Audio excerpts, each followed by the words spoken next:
ভিতর থেকে আপনারা যদি রোগ না বুঝেন তাহলে আজীবনেই বিদ্যুৎ অফিসকে গালি দিবেন, আজীবনেই বলবেন যে লোডশেডিং এই সেই সমস্যা। বিদ্যুৎ এমন একটা জিনিস, এই মুহূর্তে যা জেনারেশন করছি তা আপনি ইউজ করলে করেন, না করলে এটা ওয়াস্টেজ। আমার লোড হচ্ছে 7000 মেগাওয়াট, আমার এই মুহূর্তে জেনারেশনও ধরুন 7000 মেগাওয়াট, তখন ফ্রিকোয়েন্সি হচ্ছে কত, 50.00 হার্টজ। তো কখনো যদি এমন হয় যে আপনি এসিটা ছাড়লেন, উফ গরম লাগছে, এসিটা ছেড়ে একটু হাওয়া খাই, খাওয়ার পরে কিছুক্ষণ পরে চিন্তা করলেন যে বন্ধ করে দিই। তো কিছুক্ষণ আগে দেখুন আপনি এই যে জাতীয় গ্রিডের সিস্টেম থেকে যে লোড নিচ্ছিলেন, এখন কিন্তু সেটি নিচ্ছেন না, মানে বন্ধ করে দিচ্ছেন। তা আপনি এই যে এসি অন করলেন, অন করার আগে কি বিদ্যুৎ অফিসে ফোন করেছেন যে ভাই আমার একটা এসি চালাবো, আমি একটা এসি চালাতে চাচ্ছি, আপনি আমাকে কষ্ট করে এত লোড ডিমান্ড আমার জন্য লিখে রাখেন? কিংবা যখন বন্ধ করছেন, টিভিটা ঠাস করে বন্ধ করে দিলেন, এসিটা ঠাস করে বন্ধ করে দিলেন, কিন্তু আপনি কি জাতীয় গ্রিডকে বলেছেন, আপনি কি বিদ্যুৎ অফিসে বলেছেন যে আমি এত একটা এসি বন্ধ করে দিচ্ছি, একটা টিভি বন্ধ করে দিচ্ছি? বলেননি। এবং এটা পসিবলও না যে প্রতি জায়গা থেকে ফোন করে এইভাবে বলা, এটা রিয়েলিস্টিক কিছু না। তাহলে এই যে কিছুক্ষণ আগে আপনার কারণে আমি করেছি কি, 7000 মেগাওয়াট এই জেনারেশন প্ল্যান গুলোকে করেছি কি, চালু করে দিয়েছি, যে 7000 মেগাওয়াট জেনারেশন প্ল্যান আপনারা চালু হয়ে যান, যে আমার এই মুহূর্তে গ্রাহকেরা 7000 মেগাওয়াট চাচ্ছে। তো ধূপ করে আধা ঘন্টার ভিতরে দেখলাম যে আপনারা এই 7000 আর 7000 থাকলেন না, হয়ে গেলেন কি, এই লোড হয়ে গেল 6500। কেন হয়ে গেল? আপনারা তো ফোন করে বলেন নাই যে আমি এসিটা ছাড়ছিলাম আবার বন্ধ করে দিছি, আমি যে টিভি ছাড়ছি আবার বন্ধ করে দিছি, বলেন নাই তো।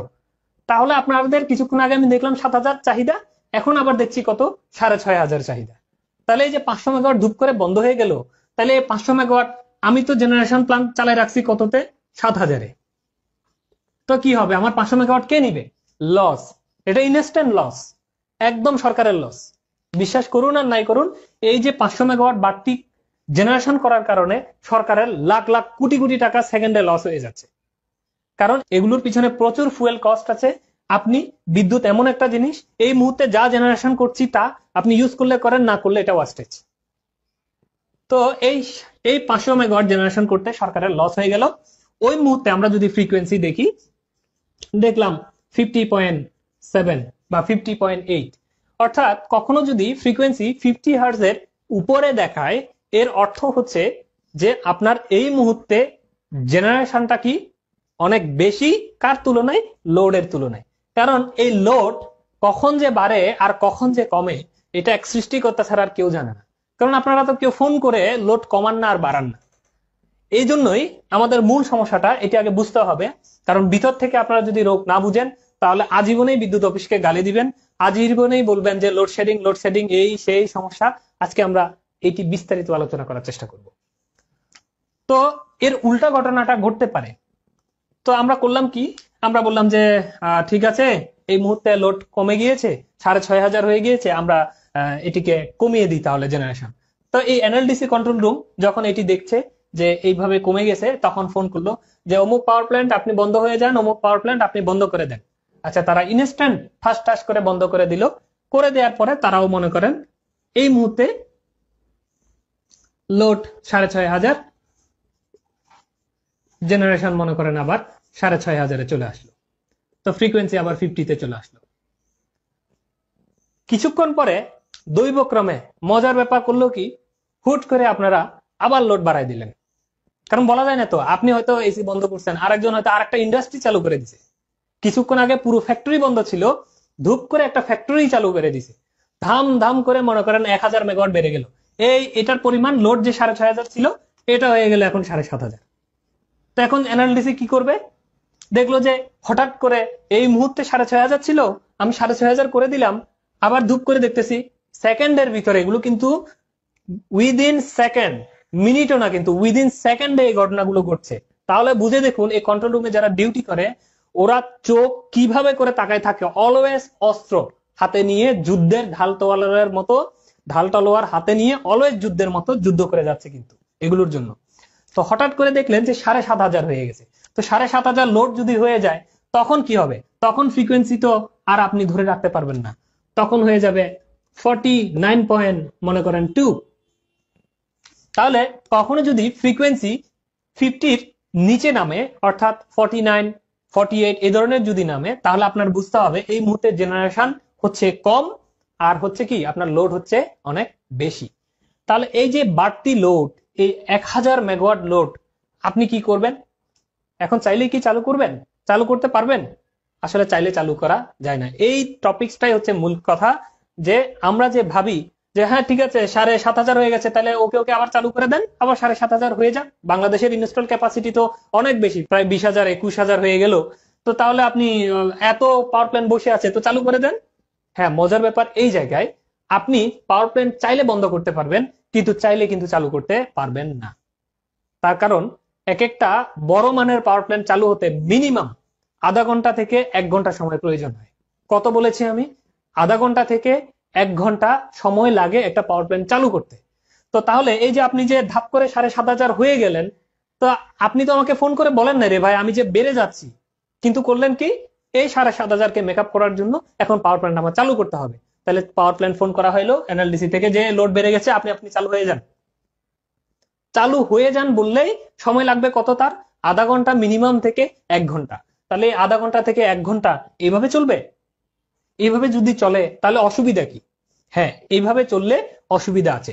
এই লোয়ার ফ্রিকোয়েন্সিতে যদি চলে, দেখা যাচ্ছে এই 7,500 যদি কোনো কারণে আরো বেড়ে 7,800 বা 7,900 এই ধরনের যদি হয়ে যায়, তখন ফ্রিকোয়েন্সি কি হবে? আরো কমবে না?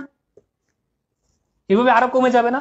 এই ফ্রিকোয়েন্সি যদি কমতে কমতে 48.6 এর নিচে নেমে যায়, তখন আন্ডার ফ্রিকোয়েন্সি জনিত কারণে এই সারা বাংলাদেশের যতগুলো জেনারেশন, এই যে 6,500 যে জেনারেশন ছিল, এই যে জেনারেশন প্ল্যান গুলো ট্রিপ করে যাবে।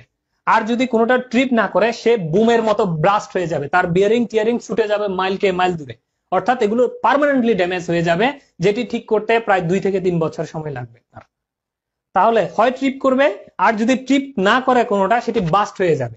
তাহলে আপনি চান দেশের এত বড় পাওয়ার প্ল্যান্ট গুলো বাস্ট হয়ে যাক, নষ্ট হয়ে যাক, ট্রিপ করে বন্ধ হয়ে যাক? আর যদি একটা পাওয়ার প্ল্যান্ট এখান থেকে ট্রিপ করে, এই মুহূর্তে মনে করেন এমনিতেই শর্টেজ চলতেছে, আমরা এই ভিউটা দেখবো যে 7,800 এই মুহূর্তে এমনিতেই আমার জেনারেশন কম, ওই মুহূর্তে যদি 200 মেগাওয়াটের একটা প্ল্যান্টও যদি ট্রিপ করে বন্ধ হয়ে যায়, তাহলে জেনারেশন কি হয়ে গেল? আরো কমে গেল।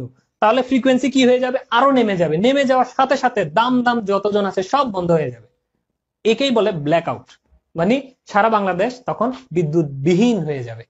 তো একবার যদি দেশ এইভাবে ব্ল্যাক আউট হয়ে যায়, তাকে পুনরায় রিস্টোর করা, মানে নতুন করে আবার চালু করা দেশের বিদ্যুৎ ব্যবস্থা, প্রায় 16 থেকে 17 ঘন্টার একটা কাজ। হয়তো অনেক সময় 16-17 ঘন্টায়ও সেটা পারা যায় না। তাহলে এটি 2014 সালে খুব সম্ভবত একবার হয়েছিল, এইভাবে ব্ল্যাকআউট হয়েছিল সারা বাংলাদেশে। তো আমরা চাই না যে এই ধরনের ব্ল্যাকআউট হোক। আর এই যে পাওয়ার প্ল্যান্ট গুলো ইনস্ট্যান্ট যে চালু হতে পারলো না, ওই যে ইমার্জেন্সি মোমেন্ট, ওই ইমার্জেন্সি মোমেন্টে আমরা করি কি? তখন 7,500 ছিল আমি যখন দেখাই সিনারিওটা, তখন ইমার্জেন্সি মোমেন্টে আমরা করি কি? এখান থেকে 500 মেগাওয়াট লোড কমিয়ে রাখি। ওই পাওয়ার প্ল্যান্ট গুলো যতক্ষণ না অন হচ্ছে, ওই টাইমের ভিতরে আমরা করি কি? এই 500 মেগাওয়াট লোড কমিয়ে রাখি। আমরা বলি যে গ্রাম, প্রত্যন্ত গ্রাম অঞ্চল বা কম গুরুত্বপূর্ণ এরিয়াগুলোতে ফোন করি, লোকাল এই যে কন্ট্রোল রুম থাকে, কন্ট্রোল রুমে আমরা ফোন করি যে এনএলডিসি থেকে, যে আপনি আপনার ওখান থেকে 200 মেগাওয়াট বা আপনার ওখান থেকে 50 মেগাওয়াট, এভাবে করে সারা বাংলাদেশে আমরা শিডিউল করে দিই কোথায় কত মেগাওয়াট আপাতত এই পাওয়ার প্ল্যান্ট গুলো জেনারেশনে না আসা পর্যন্ত বন্ধ রাখবে।